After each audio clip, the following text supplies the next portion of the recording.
still informative. You have 3 preset difficulties. And you have something called pacifist mode, which disables raiding parties, invading armies, and aggressive animals like wolves and bears if you want an easier game. There's a map size, small, medium, large. You can change the name, and there's different biomes: arid highlands, alpine valleys, lowland lands, and plague. So I like the lowland lakes, but the arid highlands are pretty fun. I tried that too. But the arid highlands require a completely different way of approaching the game, especially in the beginning, compared to, for example, lowland lakes. So that is fun. And then there's the advanced settings. The advanced settings let you do a customization regarding resources, wildlife, maladies, and raiders. What difficulty you want on each of those. So you could choose custom difficulty and make certain things easier, certain things harder, and so on. At the start of the game, you would find yourself with the ability to pick where you place your town center. Your very first building is the town center. Where you want to place it. Do you want to place it like me, near water and near a bunch of fruits and herbs and other resources, and next to some fertile land where you can place farms, and or do you want to go place it next to ores, next to animals, and so on. This would be crucial because you would have the map reviewed and you could plan ahead. You start with a few villagers as a tier 1 center, town center. That's what you have, and those few villagers would have some tools with them depending on what difficulty you've selected. And then you need to start gathering logs. Logs are crucial. You make them for firewood. You use them for firewood, and you need firewood in the winter to survive from the cold. Then you also use the logs for planks, and then you can gather stone. You can also gather clay, and then later on use the clay to make bricks. There's also gold and gold bars, which you can either make from tier 3 structure, smelting gold ore into gold bars. You get gold ore from gold mines, or you can get them from houses. Tier 2, 3, and so on houses pay taxes. Tier 1 are lucky bastards. They do not pay taxes. There's also taxes from pubs and markets. Markets in this neighborhood, see all those buildings, would visit the market, and then the market would pay me taxes. There's 5 types of food: protein, grain, vegetables, fruit, and dairy. And in order to upgrade certain buildings to the next tier, you need X amount of food types nearby so that they can get promoted. This one requires 3 types of food nearby available to that house. There's also desirability, more about that later in the video. The gold bars also are needed for trading. Any city builder is one such because you build a ton of different structures for your city. And this game has few categories: amenities and services, housing, storage, food production, resources, defenses, walls and roads, and decorations. And currently, if I'm not mistaken, housing goes up to tier which comes from shelter, which is the tier 1 house. Eventually you upgrade it to tier 2, you upgrade it then to tier 3, and then tier 4. And I've heard on their streams that they're planning on adding 1 extra tier for the houses. So eventually, before the game launches, we'll probably see tier 5 housing. The other buildings stop at tier 3, at least for now. The other types of buildings stop at tier 3. And there's all sorts of them, but at the beginning you would have access to just a certain few, and you would see that this, for example, to unlock that, I would require storehouse, soap pit, and town center. Each building would require certain things to unlock. I've already unlocked those here. The first thing you would probably need to sort out is chopping some woods and splitting them into firewood, and that's where building called the firewood splitter comes into place. Then there's a sawmill to make planks and so on. There's a well to provide water. And there's certain views you might want to see. This is the fertility view, which tells you how fertile the soil in a certain place is. So you can plan ahead where you want to put your farms. Then there's this one, which is the desirability. More about that in a moment. And then there is this one, the water. And different maps would have different types of fertility, of water supply, and so on. I'm in a map with a lot of lakes, with a lot of fertility, but in my first playthrough, I was on an arid highlands map with barely any water. It was mostly rocky terrain with no fertility, and the water was just in the lakes nearby. There are a lot of resources, and let's explain a little bit what you see on the screen. This is a Wiwu bush, and there's 16 Wiwu because it's 3 plus, let's call it plus 3. There's plus 0, plus 1, plus 2, and plus 3. So this is a plus 3. Then this is a medicinal root plus 2, and so on. I want to try and find you something that shows you the difference between a plus 1, plus 2, plus 3, something like that. So patch of herbs plus 1, 11. This one is definitely not being collected. Then there's a plus 3 here, 18. So between plus 1 and plus 3, we have a 7 difference on that. Obviously, different things would have different numbers. See bird's nest 17 with plus 3. And this is another example. 2,200, 5,400 iron between plus 2 and plus 3. So there's all sorts of resources. And one way of checking some of those that the game can offer is here. But the best way to check the resources and all the things you can make with those resources is the trading post. If I scroll down, I think there's around 70 different types of things. I haven't counted them all, but there's plenty of things you can make. Sure, as basic resources, there's less than that, but you make those into a next tier of things, and then into the next tier. So you make iron bars with iron, and then you make weapons and armor with those iron bars alongside some other things, and so on. Overall, plenty of things to consider, and that's why placement is important. And when it comes to fishing, you don't want to overfish a lake. You might want to pay attention to the fish count, the fishing production, and how many fishing areas one of those things covers. Again, if you want more information, let me know. I'll make a more detailed video. Now, let me quickly talk about the desirability system I mentioned. It's incredibly important in tier 2, tier 3 upgrades, and so on for your houses. This is a tier 1 house, a shelter.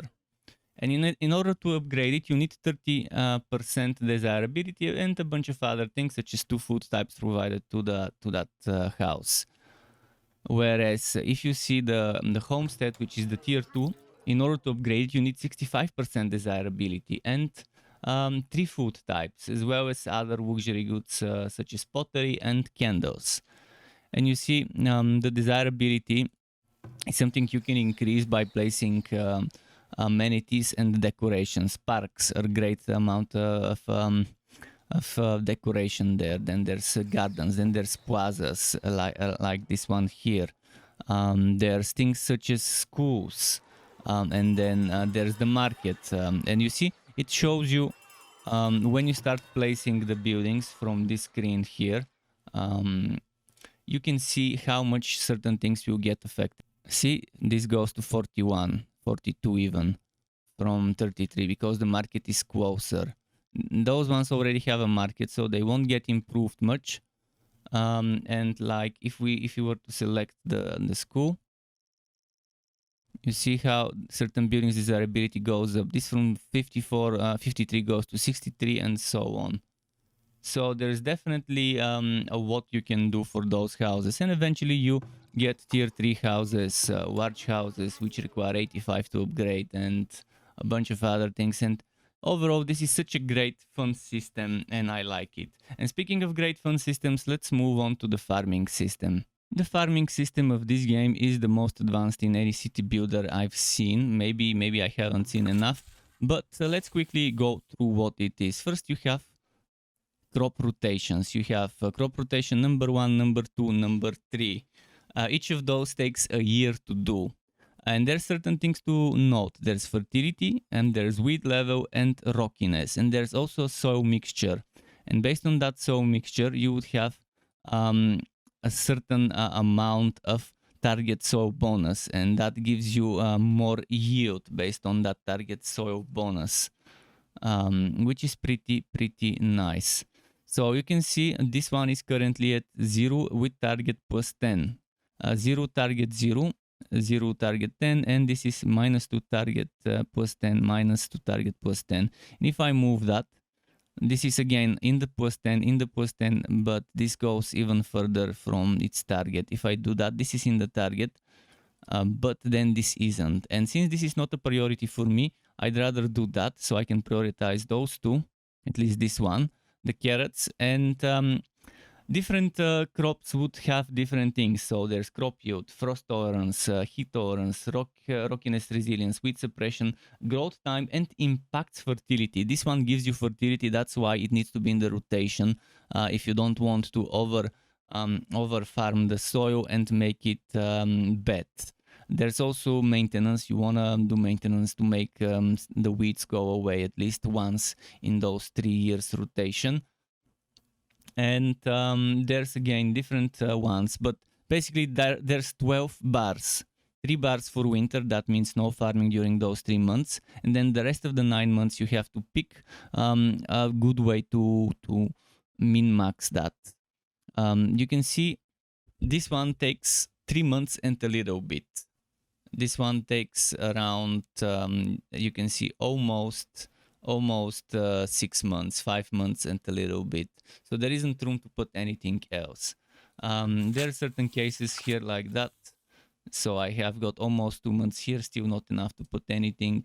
I would like to see I would like to see small crops in the game with maybe 2 months, something like that being the case. But so far there's plenty already, and you have that fertility radar that shows you that. And just making the right rotation, picking the right soil mixture, and making sure that you're protecting them from animals, that wild animals nearby that might want to nibble on your crops. That's good enough. Let's now demonstrate some of the core features and mechanics of the game. First of all, you have the speed. There's 3 different speeds. First, let's unpause it with space, and there's 1, 2, 3, 4. With 1, 2, 3, 4 is the numbers. Then you can pause. As I mentioned, there is a trading post, and every year on a tier 1 trading post, you would have 2 traders visiting, and you would be able to see how long the guy has until he leaves. And I'll try to be quick about that. But first of all, there's global stock and inventory. And gold and products can be either in the inventory of the trading post or the global storage. If you want to buy stuff, you need gold in the trading post. Each trader would have X amount of gold with them. I can either buy it and stock it here, or I can transfer it to my general storage. But if I transfer it to the general storage, that means a worker would be busy and would have to bring it to the general storage. If you want to sell stuff to the trader, it needs to be in the inventory. And let's say you don't have that. Let's say I want some woks and I need to make a transfer. I need to tell someone to go and transfer some woks. Again, if you sell too much, he won't be able to buy anymore, and then you would have to buy some things from him. And if you don't need the things from him, then you have to wait before you can make more bars. The lower the price, the lower the profit when selling. But the bigger the savings if you're buying. If a resource gets depleted, you can move a building. I had a clay deposit here, which I moved. How do you move a building? With this relocate building location. It lets you pick where you want to relocate the building, and then it will deconstruct and so on. The ranches, they have certain things, such as you can set where the cow will graze, where they would go and nibble. But if it's winter, you would need to have supplies of vegetables and grain for them to eat during the winter. You can divide the herd and put it into different ranches. If you make more ranches, you can disable or enable milking. If the herd is full, then it automatically slaughters the anything above the herd. Some buildings you cannot auto-upgrade. Auto-upgrade seems to work only for houses, and if you enable it, it will keep upgrading your houses as soon as they can from tier 1 to tier 2 and tier 3. But if you want to upgrade certain things like a healer, you would have to do it manually, even with that auto upgrade. At least that's how it seems to me that the system works. the building will be disabled while it's getting upgraded, so you have to be prepared for clicking that button at the right time. And since I'm playing on pacifist, I don't need to worry about building palisades and barracks and stuff like that, but if you're playing on the regular mode, you would really need to think about that too, about defending from raiders, where you want to put your goat, the vote, and where you want to station some soldiers and towers and so on. Here are the pros and cons listed, and with a little bit of information. If you want more information, tell me, I'll make another video with a ton of in-depth information about the game. So, the game has an advanced farming system, very big plus, stands out from the rest. Desirability system for the housing and the upgrading, very big plus.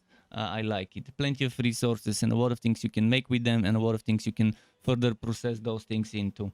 Then there's 3 difficulty settings plus pacifist mode, and there's a custom difficulty where you have 4 different things. You can do different customizations on those 3 difficulties. So if you want one thing to be on the 3rd difficulty and another thing to be on the 1st, you can do that. There's various biomes each providing a different experience and a ton of replayability, and it requires different approach on how to handle things. Whereas when it comes to cons, there are a couple of things. Here and there, you could maybe need some optimizations, although my machine is not the great, it would still be nice if it's slightly better, especially considering loading times. Then I would like more control when building structures. I would like a button or something to make that building be prioritized, top priority, right away, regardless of what other things are being built. I want the maximum number of people to immediately start building it. And there's some basics of that, picking how many people can build it, and there is a prioritize button, but if you have multiple buildings at the time, it doesn't always work the way I would like it to. So maybe being able to select some settlers and tell them to go and right click on that building and to tell them to go and do it, maybe that would be great. Other than that, if you again need a more in-depth impressions, tell me. This is not a review because it's not a fully launched game. I'm just sharing what I think about the game in its current state. To get notified when I upload more content like this one or other builds and guides for Wooter and not so Wooter games, you can subscribe to my channel and hit that bell button to not miss out on notifications. As well as keep in mind there's something called memberships on YouTube, which lets you be a paying member for my channel to get access to perks such as emotes and badges made by me, as well as the option to get one-on-one tutoring for the very basics of Adobe Photoshop, Premiere and After Effects. And memberships can be cancelled at any time if you no longer want to be a member. Thanks for watching all the way until the end, Struck Web. Keep it cool until next time, and goodbye.